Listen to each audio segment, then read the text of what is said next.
There's two sides to every story, and the 5G story is no different.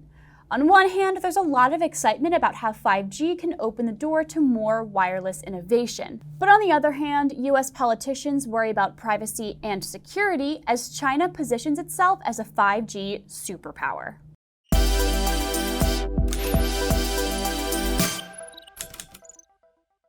All right, let's talk about the positives of 5G first. So 5G's slogan is basically high speed, low latency. So a prime example of how powerful 5G can be and what it could mean for wireless innovation is autonomous vehicles. So you're walking down the street, you're in a crosswalk, and an autonomous vehicle is driving towards you. That autonomous vehicle is going to be equipped with tons and tons of sensors. And all of those sensors are gathering information and sending that information back to a cloud somewhere. So you want that autonomous car to be able to send that information back to the cloud super fast because you don't want to get hit by the car.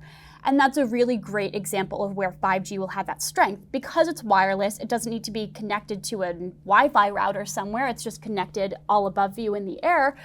It will be able to send your information, the fact that you're walking in front of the car in a crosswalk, back to the cloud, and the car will stop for you. 5G also will have the potential to serve currently underserved communities. So if you think about those coverage maps that you see in commercials for big wireless providers, looks like they cover most of the country, but there's still some noticeable spots that aren't covered. Those places right now are usually served by rural telecom companies that are sometimes operating much older networks. 5G could make wireless more widespread and serve these underserved communities. Now let's talk about the other side of the story. Politicians all the way on up to the President of the United States worry about risks associated with 5G hardware made by Chinese tech companies. One company at the center of all of this is Huawei. I've done a bunch of videos breaking down the proposed Huawei ban and how it can affect business, so I'll link those below.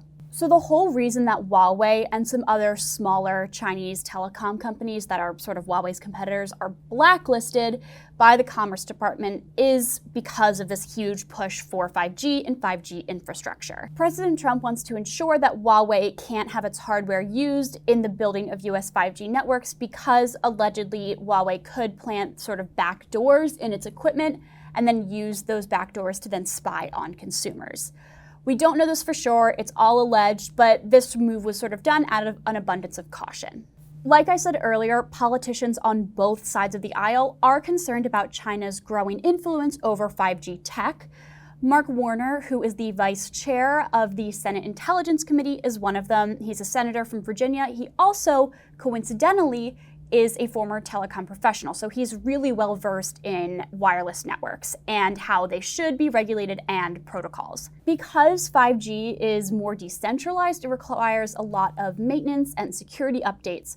So, for example, if your tech was made by a Chinese telecom company, there's essentially what he's arguing is there's no reason that the Chinese government couldn't pressure Huawei or another telecom company to send out malware to its users and then spy on them. So it's possible that if the US used Chinese-made hardware in its networks, they could at one point become insecure. So Senator Warner is a little bit concerned about China becoming the de facto regulator and setting the protocols for 5G because of its growing dominance in the market. That being said, here in the US, we'll probably never see Chinese-made or Chinese-backed hardware in our 5G networks. That's because there's this huge push for these smaller rural telecom companies that may be currently using Chinese-made hardware to completely rip it out of their networks and replace it with something more approved by the US government. And the reason that these smaller rural telecom providers had Chinese-made hardware in their networks to begin with is because it was cheaper.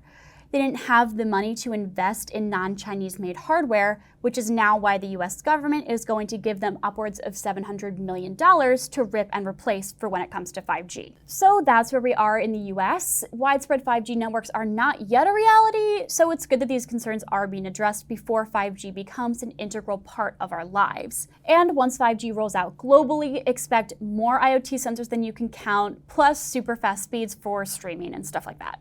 So what do you think? Are these concerns warranted, or are politicians just being paranoid? Let me know what you think in the comments below, and thanks for watching.